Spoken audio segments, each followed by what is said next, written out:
Halo semuanya, selamat datang kembali di channel kita. Hari ini, kita akan membahas sesuatu yang sangat dekat dengan kehidupan banyak orang tua.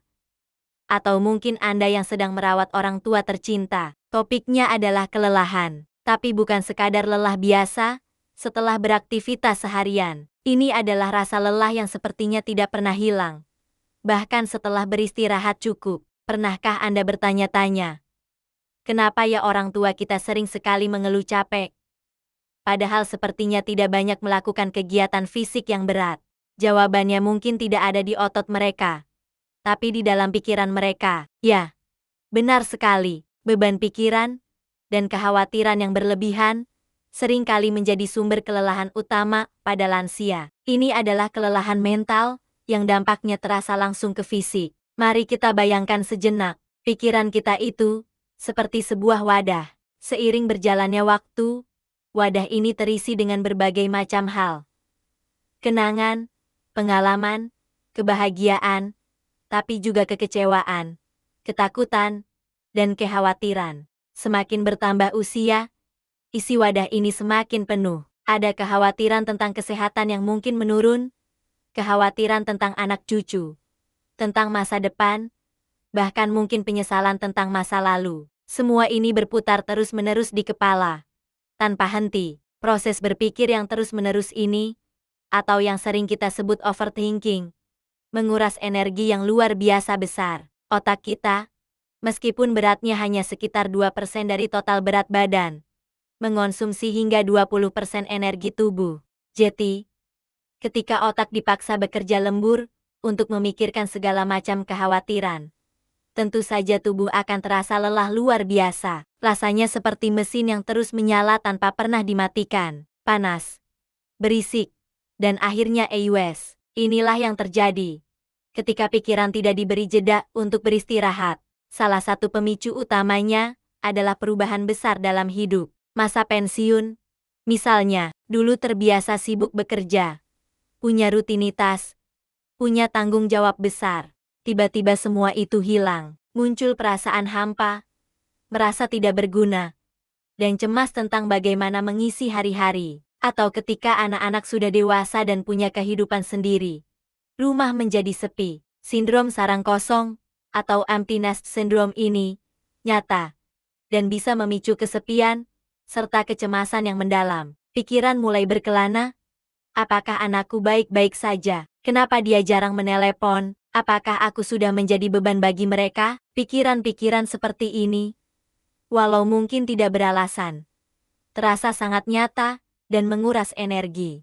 Selain itu, ada juga kebiasaan yang seringkali dilakukan oleh generasi orang tua kita, yaitu memendam perasaan. Mungkin karena didikan zaman dulu yang mengajarkan untuk selalu tegar, tidak boleh mengeluh, dan harus kuat menghadapi segalanya sendirian. Mereka merasa tidak pantas untuk menunjukkan kelemahan atau membebani orang lain dengan masalah mereka. Akibatnya, semua emosi negatif, seperti kesedihan, kemarahan, atau kekecewaan, hanya disimpan di dalam hati. Emosi yang terpendam ini tidak akan hilang begitu saja. Ia akan menjadi racun yang perlahan-lahan menggerogoti energi dari dalam. Tubuh menjadi tegang, tidur tidak nyenyak, dan nafsu makan bisa terganggu. Semua ini berkontribusi pada lingkaran setan kelelahan yang tak berujung. Dampak fisik dari pikiran yang tidak tenang ini sangat nyata. Stres kronis akibat kekhawatiran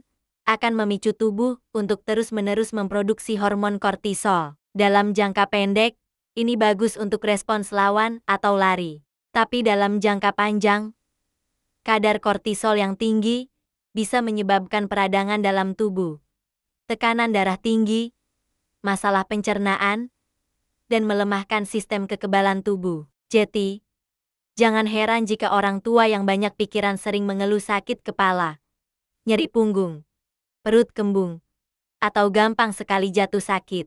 Itu bukan karena dibuat-buat. Itu adalah sinyal nyata dari tubuh bahwa pikiran mereka sedang tidak baik-baik saja. Lalu, apa yang bisa kita lakukan? Bagaimana cara membantu orang tua kita atau diri kita sendiri jika sudah memasuki usia senja untuk menemukan ketenangan dan mengisi ulang energi? Kuncinya bukan pada obat tidur atau suplemen penambah energi yang mahal. Kuncinya ada pada hal-hal sederhana yang bisa kita lakukan setiap hari untuk menenangkan pikiran. Pertama, mari kita mulai dengan berkomunikasi. Jika Anda seorang anak, luangkan waktu untuk benar-benar mendengarkan orang tua Anda. Bukan hanya bertanya, "Apa kabar?" sambil lalu, tapi duduklah bersama mereka, tatap mata mereka, dan dengarkan cerita mereka. Terkadang, yang mereka butuhkan hanyalah telinga yang mau mendengar tanpa menghakimi. Biarkan mereka mengeluarkan semua unek-unek yang selama ini terpendam. Dengan berbagi cerita, beban di pundak mereka bisa terasa lebih ringan. Dan bagi para lansia, cobalah untuk lebih terbuka. Berceritalah pada pasangan, anak, atau sahabat yang Anda percaya. Mengakui bahwa Anda sedang tidak baik-baik saja bukanlah tanda kelemahan, melainkan sebuah keberanian. Kedua, ciptakan rutinitas harian yang menenangkan. Tidak perlu yang rumit. Misalnya, awali pagi dengan duduk di teras sambil menikmati teh hangat dan mendengarkan suara burung. Atau sore hari, lakukan jalan santai di sekitar komplek perumahan. Aktivitas fisik ringan seperti ini tidak hanya baik untuk tubuh, tapi juga sangat efektif untuk menjernihkan pikiran. Gerakan tubuh membantu melepaskan hormon endorfin, yang dikenal sebagai hormon kebahagiaan. Fokus pada langkah kaki dan embusan napas saat berjalan bisa menjadi bentuk meditasi sederhana. Ketiga, temukan kembali hobi atau kegiatan yang disukai. Mungkin dulu suka berkebun, melukis, merajut, atau bermain musik. Cobalah untuk memulai kembali kegiatan tersebut. Hobi adalah cara yang luar biasa untuk mengalihkan pikiran dari kekhawatiran dan memfokuskan energi pada sesuatu yang positif dan produktif. Bergabung dengan komunitas atau klub yang memiliki minat yang sama juga bisa menjadi cara ampuh untuk mengatasi kesepian dan membangun koneksi sosial yang baru. Keempat, latihan pernapasan sederhana. Ini adalah alat yang sangat ampuh dan bisa dilakukan kapan saja, di mana saja. Saat merasa cemas atau pikiran mulai kalut, coba berhenti sejenak. Duduklah dengan nyaman. Pejamkan mata, lalu tarik napas dalam-dalam melalui hidung. Hitung sampai 4. Tahan sejenak, lalu embuskan perlahan melalui mulut. Hitung sampai 6. Ulangi beberapa kali. Latihan ini membantu memperlambat detak jantung, menenangkan sistem saraf, dan membawa pikiran kembali ke saat ini. Ini seperti menekan tombol reset untuk pikiran kita. Kelima, batasi paparan berita atau informasi negatif. Di era digital ini, kita terus-menerus dibombardir dengan berita buruk dari seluruh dunia. Bagi pikiran yang sudah rentan cemas, ini bisa menjadi bahan bakar yang memperparah kekhawatiran. Tidak ada salahnya untuk membatasi waktu menonton berita atau membuka media sosial. Gantilah dengan tontonan yang ringan dan menghibur, membaca buku yang menyenangkan, atau mendengarkan musik yang menenangkan. Terakhir, dan ini yang paling penting, adalah belajar untuk menerima dan melepaskan. Belajar menerima bahwa ada hal-hal di luar kendali kita. Kita tidak bisa mengontrol kesehatan sepenuhnya. Kita tidak bisa mengontrol keputusan anak-anak kita. Dan kita tidak bisa mengubah masa lalu. Yang bisa kita kontrol adalah bagaimana kita merespon semua itu. Belajar untuk melepaskan penyesalan dan kekhawatiran yang tidak perlu. Fokuslah pada hari ini, pada hal-hal kecil yang bisa disyukuri. Mungkin secangkir kopi yang nikmat, senyuman dari cucu, atau sekadar cuaca yang cerah.